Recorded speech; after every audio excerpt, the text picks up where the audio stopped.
오늘 본문 고린도후서 9장 1절부터 15절까지를 저와 여러분이 번갈아서 교독하시겠습니다. 성도를 섬기는 일에 대하여는 내가 너희에게 쓸 필요가 없나니 이는 내가 너희에게 오역합니다. 내가 너희에게 너희에게 아가에서는 1년 전부터 얘기했던 사랑을 했는데 과연 너희가 도모하는 사람들을 격동시켰느니라. 그런데 이 형제들을 보낸 것은 이 일에 너희를 위한 우리의 자랑이 헛되지 않고 내가 말한 것 같이 준비하게 하려 함이라. 혹 내가 너희에게 나와 함께 가서 너희의 전짓지 아니한 것을 보면 너희는 고사하고 우리가 이미 있던 곳에 부끄러움을 당할까 두려워하더라. 그러므로 내가 이 형제들로 먼저 너희에게 가서 너희가 전에 약속한 연보를 미리 준비하게 하도록 권면하는 것이 필요한 줄 생각하였노니 이렇게 준비하여야 참 연보답고 억지가 아니니라. 이것이 곧 적게 심는 자는 적게 거두고 많이 심는 자는 많이 거둔다 하는 말이로다. 각각 그 마음의 정한 대로 할 것이요 인색함으로나 억지로 하지 말지니 하나님은 즐겨내는 자를 사랑하시느니라. 하나님이 능히 모든 것을 너희에게 넘치게 하시나니 이는 너희로 모든 일에 항상 모든 것이 넉넉하여 모든 착한 일을 넘치게 하기를 하시리라. 기록된 바 그가 흩어 가난한 자들에게 주었으니 그의 의가 영원토록 있느니라 함과 같으니라. 심는 자에게 씨하고 먹을 양식을 주시니가 너희 심을 것을 주사 풍성하게 하시고 너희 의의 열매를 더하게 하시리니 너희가 모든 일에 넉넉하여 너그럽게 연보를 함은 그들이 우리로 말미암아 하나님께 감사하게 하는 것이라.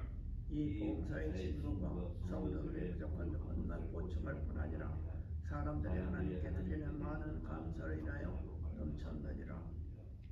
이 증으로 증거를 삼아 너희가 그리스도의 복음을 진실히 믿고 복종하는 것과 그들과 모든 사람을 섬기는 너희의 후한 연보로 말미암아 하나님께 영광을 돌리고 또 저희가 너희를 간구하며 하나님의 너희에게 주신 지극한 은혜를 인하여 너희를 사모하느니라. 함께 읽겠습니다.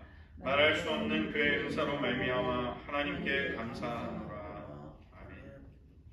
기도하시겠습니다.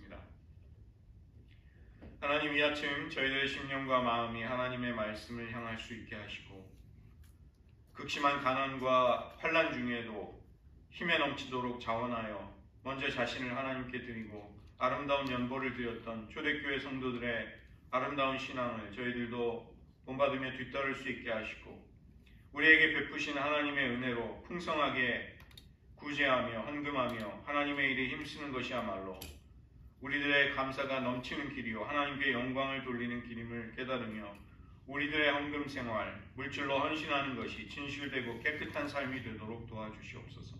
모든 말씀 예수님의 이름으로 기도드립니다. 아멘. 오늘 본문은 8장과 9장을 함께 살펴보도록 하겠습니다. 성경을 곁에 두시고 해당되는 내용을 확인해 주시면 좋겠습니다.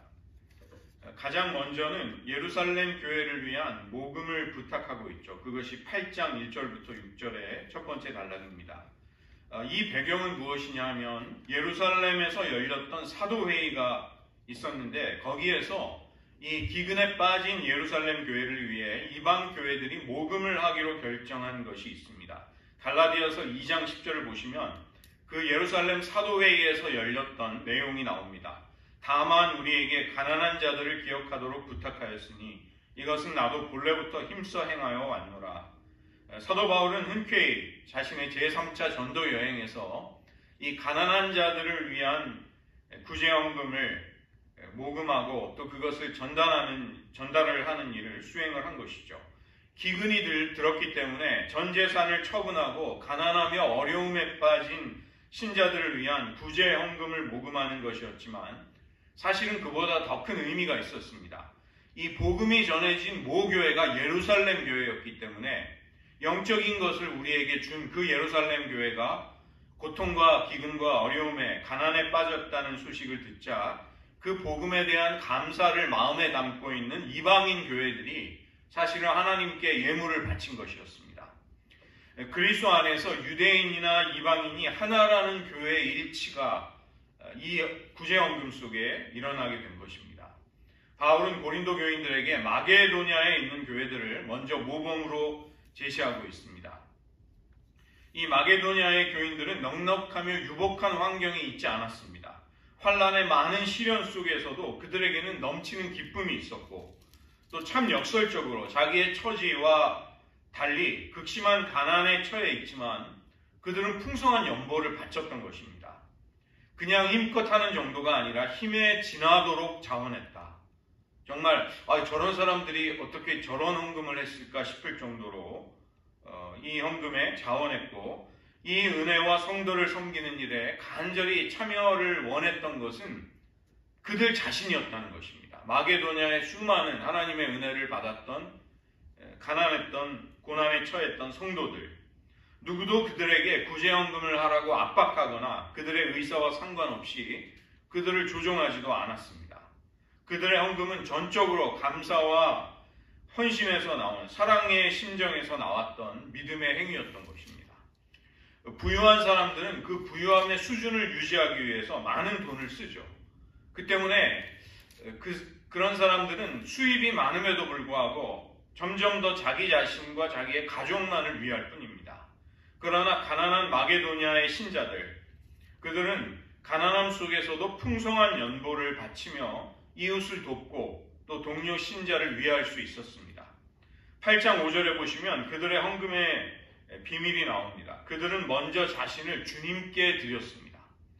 누구에게 어떤 얄팍한 동정심으로 헌금을 한 것이 아니라 자기를 의롭게 하려는 그런 마음에서는 나올 수 없는 행동을, 그런 헌신을 할 수 있었던 것은 그들이 먼저 자신을 주님께 드리고 나서 그랬기 때문에 이런 헌신적인 구제헌금을 할 수 있었던 것이죠.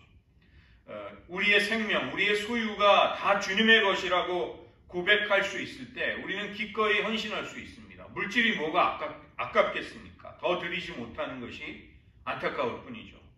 헌금은 그런 헌신의 표현이자 열매였던 것입니다.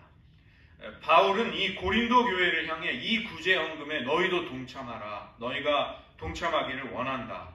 마게도냐 교회가 본이 되기 때문이고 그 다음에 이어지는 단락에서 예수님이 우리를 위해 행하신 은혜, 카리스, 그것이 우리가 이런 헌신적인 헌금 생활을 할 수 있는 동기가 된다는 것이죠. 8장 6절에 보시면 바울은 이 헌금을 구제 사업이라고 부르지 않고 은혜라고 부릅니다. 은혜, 카리스다. 이 은혜를 성취하는 일에 너희들 함께하는 것이 기쁨이며 보람이며 영광이 된다. 너희들도 동참하라고 말하는 것입니다.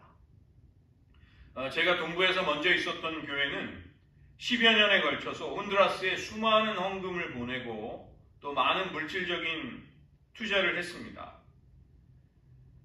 그래서 400명, 현지인 400명이 되는 유치원부터 고등학교까지의 아주 성공적인 기독교 학교를 세우고 운영을 했던 것이죠.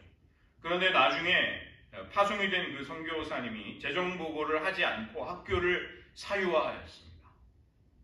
미국에 법인이 설립되어 있었지만 이미 혼두라스에서 영주권을 받고 그 나라에 오래 살아온 그 선교사에게 그 나라 법정은 당연히 손을 들어줄 수밖에 없는 그런 상황이 되었습니다. 이 파송한 교단도 말만 하다가 어떻게 하겠다, 저도 회의에 여러 번 갔었는데 어떤 제재나 치리를 결국은 하지 못하였습니다. 많은 사람이 실망을 했고 거기에 삶의 의미를 걸고 헌신했던 분들은 굉장히 한 달, 두 달씩 잠을 못 주무시는 분도 보았습니다. 안타깝지만 그런 일이 실제로 일어납니다. 선교지에 분쟁이 생기면 마지막에는 재산권을 놓고 법적인 분쟁을 하면서 선교의 열매가 풍비박산 나는 일, 안타까운 일이 일어난 것이죠. 물론 하나님이 그 오랜 10여 년의 세월 동안 많은 영혼을 구원하셨습니다. 분명히 선교가 이루어지기 전에 그 땅에 비해서 살인율이 높고 범죄율이 높고 마약이 거래되던 그 도시에 큰 변화가 일어난 것은 사실입니다. 그러나 오늘 사도 바울이 이야기하는 것처럼 우리는 은혜를 성취하려고 신앙적인 헌신을 하고 구제를 하고 헌금을 해야 하는 것이죠. 하나님의 은혜는 누가 소유할 수 없는 것입니다. 누가 주도권을 가져가서도 안 되는 것입니다. 우리는 하나님이 주도하시고 주권적으로 그분의 은혜를 펼쳐가시는 일에 겸손히 동참하면서 그 은혜의 일을 통해서 하나님께 영광을 돌려야 하겠습니다. 두 번째로 사도 바울은 8장 7절부터 9절 두 번째 단락에서 이런 헌금이 어떻게 가능한가? 우리가 이런 헌금을 할 수 있도록 우리를 움직일 수 있는 동기가 어디에 있는가? 바로 예수님에게 있는 것입니다. 예수님 그 자신이 우리에게 은혜를 베푸시기 위해서 스스로 가난을 취하신 것이죠. 바로 예수님의 인간이 되신 성육신을 말하는 것입니다. 예수님이 신적인 영광을 버리고 가난하게 되신 의도와 목적은 그분의 가난을 통해 우리를 부욕해 하시기 위함이었습니다. 예수님이 가난과 비천함을 취하셔서 종으로 섬기셨기 때문에 하나님과 원수된 우리가 하나님과 화목할 수 있게 되었고 결국은 하나님을 아버지로 모시며 그분과의 사귐 속에서 영적인 부요함, 생명을 얻게 된 것입니다. 세 번째로 고린도 교회를 향해서 동참을 권면할 때 바울은 몇 가지의 원칙을 제시합니다. 8장 10절에 보시면 이 일이 너희에게 유익하다. 구제헌금에 동참하는 고린도 교회 자신에게 먼저 가장 유익이 되며 도움이 된다는 것이죠. 그들은 이미 1년 전에 이 일에 기꺼이 같이 하겠다고 동의하고 그 일을 시작하였습니다. 그러나 바울과의 갈등으로 인해 이 일이 진척이 되지 못하고 진행이 되지 못하다가 이제 바울과의 관계가 회복이 된 것입니다. 그 때문에 이전에 원했고 행하였던 것을 끝까지 수행하라고 권면하고 있죠. 이 첫 번째의 원칙은 가진 것에 따라 형편을 따라 능력껏 하라는 것입니다. 하나님께 받은 은혜를 나누려고 하는 마음만 있다면 있는 대로 형편에 맡겨 헌신하며 동참할 수 있습니다. 하나님은 우리에게 없는 것을 억지로 짜내는 착취하는 분은 아니시죠. 우리에게 없는 것을 받지 않으신다고 바울은 말합니다. 너희의 처지와 형편에 따라 있는 것으로 헌신할 수 있어야 한다. 두 번째는 이 연보를 하는 이유는 나눔 속에서 모두를 고르게 균등하게 은혜 가운데 모자람이 없이 하는 것입니다. 이 땅에서 소유의 불균형은 불가피하죠. 이 땅에서는 그 불의함을, 그 불균형을 피할 방법이 없습니다. 죄로 인해 망가진 모든 사람은 똑같이 공평하게 소유할 수가 없습니다. 가난한 사람들이 늘 이 땅에 있음을 예수님도 말씀하셨습니다. 그러나 나눔을 통해 그러한 차이를 균등하게 하는 것입니다. 세상 문제의 궁극적인 해결은 예수님이 재림하셔야만 완성이 되고 가능할 것입니다. 그러나 그 이전이라 할지라도 모든 노력과 방법이 한시적인 상황 속에서도 우리는 하나님의 회복을 맛볼 수 있는 것이죠. 출애굽기 16장 18절을 사도 바울은 인용하면서 만나, 하늘에서 내렸던 하늘 양식, 만나에 담겨있던 하나님의 원리를 설명합니다. 만나를 많이 거둔 사람도 적게 거둔 사람도 그 차이가 있었지만 그들에게 모자람이 없었다는 것입니다. 만나를 공급받았던 이스라엘은 부와 가난의 문제로 고통을 당하지 않았고 또 차별이 없었습니다. 모든 사람은 필요한 만큼의 만나를 먹을 수 있었습니다. 성도가 이 땅에서 자신이 받은 은혜를 나누는 것은 소유의 불균형 그리고 빈익빈과 부익부를 통해 갈라지고 있는 끊임없이 분열하는 세상에 대해서 하나님의 나라의 삶이 무엇인가를 나타내 보이는 생활 양식이 되는 것입니다. 굉장히 강력한 것입니다. 성도가 순전한 마음으로 서로를 돕고 사랑하는 것은 세상을 향해 가장 강력한 메시지를 전하는 것이죠. 세상은 어떻게 살아갑니까? 자기 자신에게 집중하고 승자가 모든 것을 독식하고 움켜진 손을 절대로 펴지 않는 것이 그런 세상입니다. 우리는 망가진 세상을 완전히 치유할 수는 없지만 만나를 통해서 일하셨던 하나님의 마음, 하나님의 원리를 따르면서 서로 사랑하고 함께 연약함과 가난을 도울 수 있는 것이죠. 네 번째로 사도 바울은 디도와 또 다른 형제들을 참여시킵니다. 바로 신뢰와 투명성을 높이기 위한 것입니다. 제가 뉴저지에 있을 때 PC USA에 속한 한인교회가 꽤 큰 교회였습니다. 목회자가 불명예스럽게 퇴진하는 일이 있었는데 한 교인이 3만 불의 헌금을 그 목사님에게 이제 가지고 온 것이죠. 그 헌금을 그 담임 목사님이 직접 받았습니다. 저는 참 다 이해가 되지 않는 것이, 양쪽 다 이해가 되지 않는 것이, 아니 그 거금을 왜 개인에게 갖다 줍니까? 그냥 교회에 헌금을 하면 되는데, 또 그 목회자는 왜 그 헌금을 바로 교회의 공식적인 계좌에 입금을 하지 않았을까요? 나중에 교단에서 이 문제가 이제 이 헌금이 입금이 되지 않은 문제로 중재를 하면서 그 목회자에게 투명하게 통장과 재산 내역을 공개해 달라고 요청했습니다.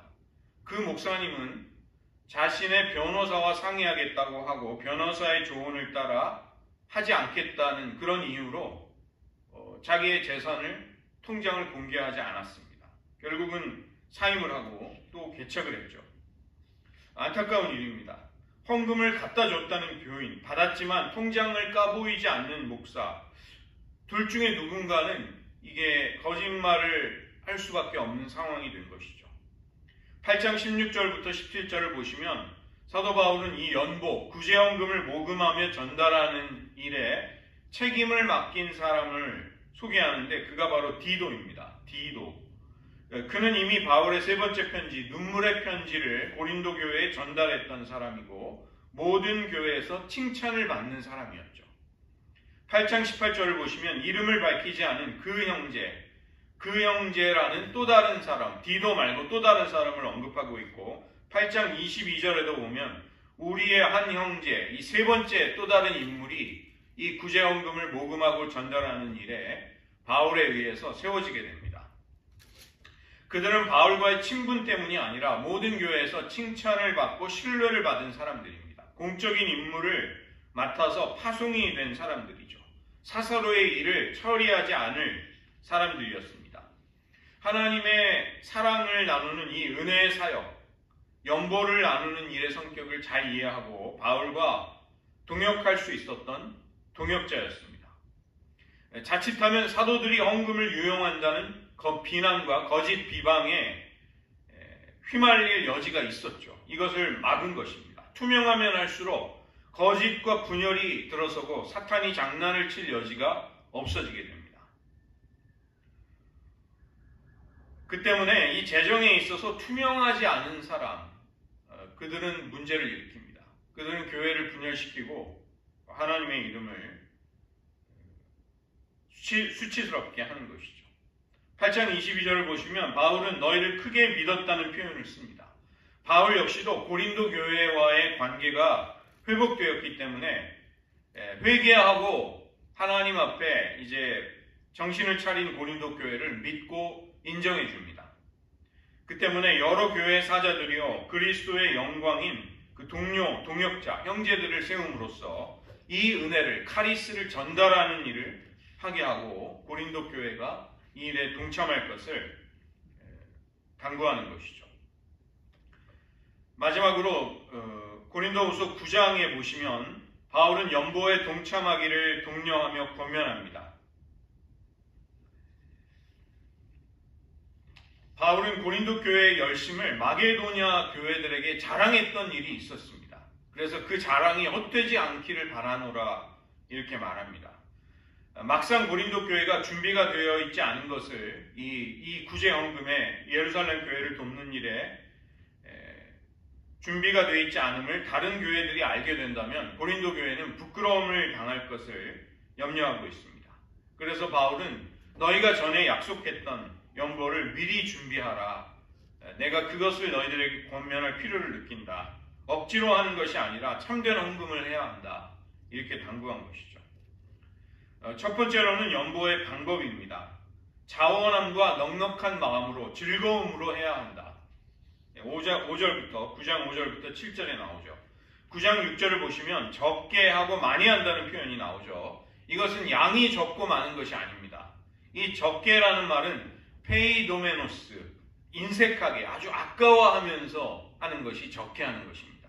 이 원어의 헬라어의 뜻이 그렇습니다. 그 다음에 많이 한다는 뜻은 양이 많다는 뜻이 아니라 율로기아라는 말은 복과 선물이라는 뜻입니다. 하나님이 주신 복된 선물을 그 선물을 받아서 나누는 태도를 가지고 해라.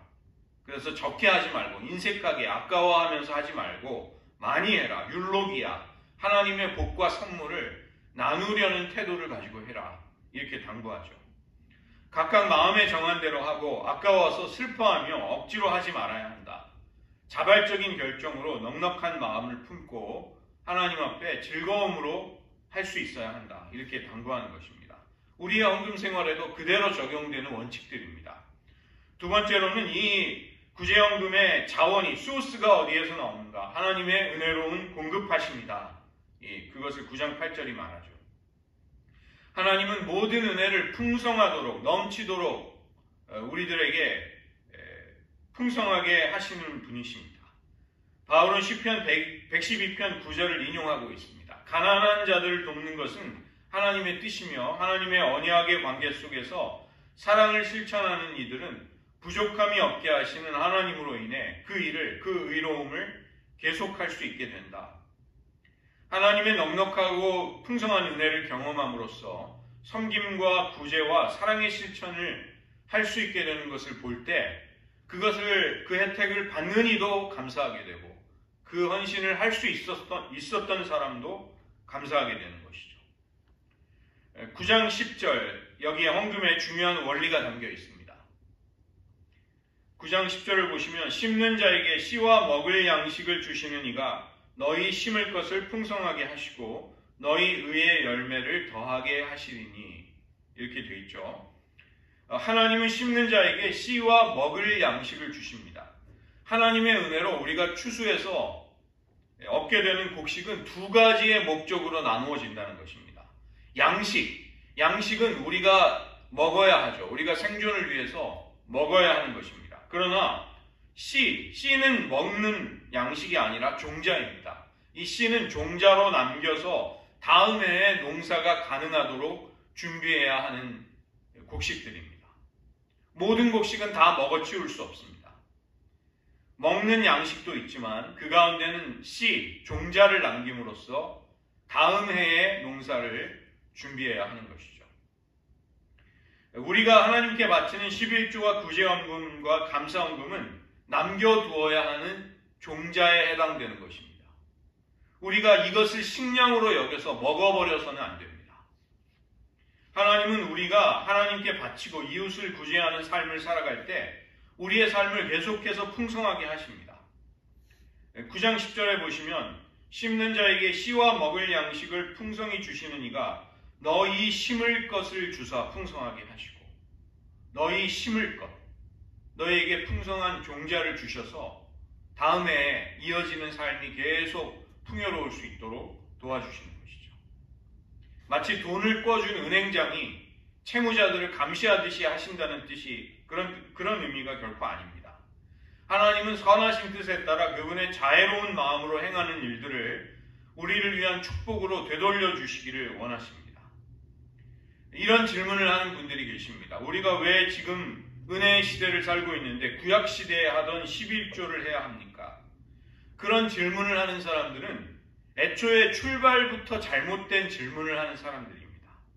우리는 하나님을 사랑해서 그 받은 은혜에 감사함으로 헌금과 11조를 바치는 것이죠. 우리의 시간을 바치는 것도 다 마찬가지입니다.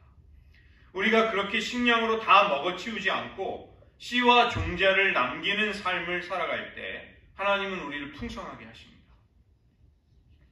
우리를 사망과 저주에서 건져주신 하나님의 은혜를 떠올려 본다면 우리는 왜 11조를 합니까? 해야 합니까? 라는 식의 질문, 이것은 우리를 초라하고 부끄럽게 만드는 것이죠. 하나님께 받은 은혜가 너무나도 크기 때문에 그분께 무엇이라도 드리고 싶은 것이 우리의 마음이 되는 것이죠. 사랑에서 우러나오는 동기가 우리에게 11조를 포함한 모든 신앙의 의무들을 감당하게 하는 것입니다. 세 번째로 이 연보의 목적과 결과 11절부터 14절에 나오고 있습니다. 유대인과 비유대인이 하나가 되는 것입니다. 그리고 그것은 하나님의 영광으로 돌려지는 것이죠. 이 연보와 구제연금을 통해 부족함이 채워질 때 성도의 감사가 정말로 넘치게 됩니다. 우리를 위해 하늘 영광을 버리고 가난하게 되신 예수님이 우리를 부욕해 하신 일들이 우리가 서로 사랑하며 서로를 돕는 일 속에서 재현이 되는 것이죠. 그리고 그것에 대한 큰 감격과 감사가 있게 되는 것입니다. 예루살렘의 유대인 신자 그리고 고린도와 마게도냐와 소아시아의 이방인 신자들이 서로를 도우면서 감사하고 그 모든 과정에서 하나님은 영광을 받으시게 되는 것이죠. 오늘 이 시간 말씀 속에서 우리도 나눔과 연보, 헌금 생활의 원리와 근본을 발견할 수가 있습니다. 바로 예수님의 자기 부인입니다. 하나님과 동등됨을 취할 것으로 여기지 않으신 예수님은 자기를 낮추어 종의 형체를 가져 십자가에서 죽기까지 우리를 섬겨주셨습니다. 바로 그런 주님의 가난하게 되심이 우리를 부욕해 할 수 있었습니다. 우리의 헌금 생활은 바로 여기서 예수님의 가난하게 되심에서 성육신에서 그 이유를 발견할 수 있는 것이죠. 그 때문에 이제부터 우리가 하나님께 받은 은혜를 어떤 것이든 나눌 수 있다는 것은 우리의 것이 아니라 하나님께 받은 은혜를 감사함으로 돌려드리는 것입니다. 예수님은 너희가 거저 받았으니 거저 주라. 그 복음을 전하며 병 고치고 귀신을 쫓는 능력을 행하는 제자들에게 그렇게 말씀하셨습니다. 거저 받은 은혜를 너희가 거저 나누어 주어라. 우리가 순종할 때 우리는 곤란을 겪고 경제적인 결핍에 시달리는 것이 아니라 남지도 모자라지도 않도록 채워주셨던 광야의 기적을 실생활에서 체험할 수 있게 됩니다. 리차드 포스터, 영성 작가로 잘 알려진 분입니다. 리차드 포스터가 돈, 섹스, 권력이라는 책을 썼죠. Money, Sex, Power. 우리가 하나님의 백성으로 정체성을 보여주어야 하는 영역이 바로 이 세 가지의 영역이라는 것이죠. 돈에 있어서, 또 성에 있어서, 그리고 권력에 있어서 우리는 진정한 하나님의 백성됨을 나타낼 수 있는 것입니다. 돈은 자칫 우리를 망가뜨릴 수 있고 아니면 하나님 나라의 도구도 될 수 있습니다. 그래서 거듭나고 성령에 순종하는 사람, 공동체를 사랑하며 아끼는 사람, 깨끗한 마음을 가지고 이웃을 도우려는 사람들, 돈을 잘 사용할 수 있습니다. 그런 이들의 손에 맡겨지는 돈은 카리스, 하나님의 은혜를 풍성하게 하고 완성하는 일에 쓰여질 수가 있는 것이죠. 이 헌금 문제에 있어서 사탄이 역사하면 교회 안에 분열과 의심을 심게 됩니다. 그러나 우리가 헌금 생활을 잘 감당하면 감사가 넘치고 하나님께 영광을 돌릴 수 있는 것입니다. 오늘 초대교회에 이 구제헌금을 부탁했던 바울의 말씀을 의지하면서 저희들 잠시 기도하는 시간 가지기 원합니다. 우리들 자신을 성찰해 보시기 바랍니다. 우리는 지금 어떤 헌금 생활을 하고 있습니까? 하나님은 내는 액수보다 내는 자의 마음을 보신다고 말씀하십니다. 부자들의 많은 헌금보다 가난한 과부가 성전에 드렸던 2렙돈, 자신의 모든 생활비를 바쳤던 그 가치를 예수님은 헤아려 보시고 저 과부가 모든 이들보다 더 많이 헌금했다고 칭찬하셨습니다. 하나님은 억지로가 아니라 자발적인 마음과 즐거움으로 내는 자를 기뻐하십니다. 처음부터 나의 것이 없고 내가 가진 모든 것이 하나님께 은혜로 받았다고 생각하는 사람은 즐겁게 물질로 헌신 생활을 할 수 있습니다. 자발적인 마음과 성실함이 없는 헌금은 시험거리가 되고 관대함과 형편대로 하지 않는 헌금은 걸림돌이 됩니다. 그러나 하나님께 감사하여 힘에 지나도록 너무 받은 은혜가 크기 때문에 너무 감사해서 힘에 지나도록 감사함으로 드리는 그 헌금, 그것이 사용될 때 큰 감사와 영광을 낳게 되는 것이죠. 이 시간 저희들 함께 기도할 때 하나님 우리에게도 하나님을 기쁘시게 하며 우리 안에 감사와 영광을 넘치게 하는 그런 헌금 생활이 물질에 대한 헌신이 있게 하여 주시옵소서. 하나님이 베푸신 모든 은혜를 다 우리의 것으로 취하는 자가 되지 않게 하소서. 심는 자에게 씨와 먹을 양식을 주시는 하나님의 뜻을 조차 먹을 양식은 우리의 필요를 위해 잘 사용하지만 씨와 종자를 반드시 하나님께 돌려드림으로써 우리의 삶에 계속되는 풍요로움이 있게 하여 주시옵소서. 한번 우리들의 헌금 생활을 놓고 기도하시겠습니다.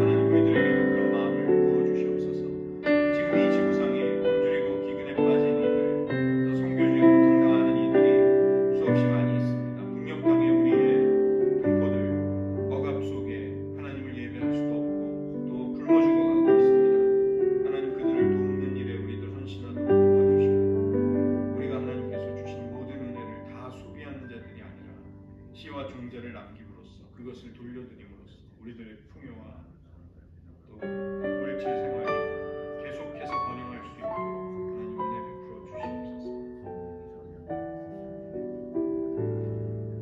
기도하겠습니다.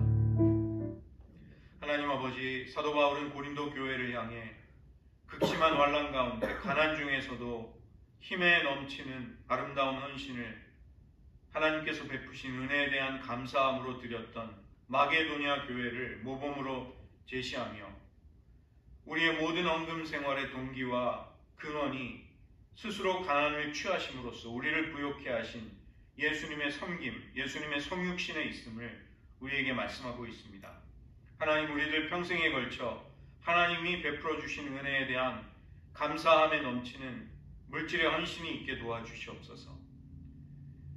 하나님께서 농사짓는 자에게 먹을 양식만 주시는 것이 아니라 씨와 종자를 주심으로써 그 풍요로움을 계속 누릴 수 있도록 배려해 주신 하나님의 큰 사랑을 깨달으며 우리가 왜 아까운 헌금을 해야 하냐는 인색한 마음이 들 때마다 하나님의 진리, 하나님의 원리로 돌아가서 우리가 승리하는 삶을 살도록 도우시고 우리와 우리의 자녀를 넉넉히 양육하며 또 돌볼 수 있는 하나님의 공급하심을 날마다 경험하게 도와주시옵소서. 하나님, 우리 교회도 우리의 연약해지고 또 힘들어진 처지를 한탄할 것이 아니라 도리어 이 어려운 중에도 마게도냐 교회와 같이 또 고린도 교회와 같이 많은 환난과 가난 속에서도 힘에 지나도록 자원하는 하나님께 대한 헌신과 구제와 아름다운 물질의 헌신이 있는 교회가 되게 하심으로써 하나님의 은혜로 공급받고 풍성해지고 새로워지는 역사들이 있게 하여 주시옵소서. 모든 말씀 예수님의 이름으로 기도드립니다. 아멘.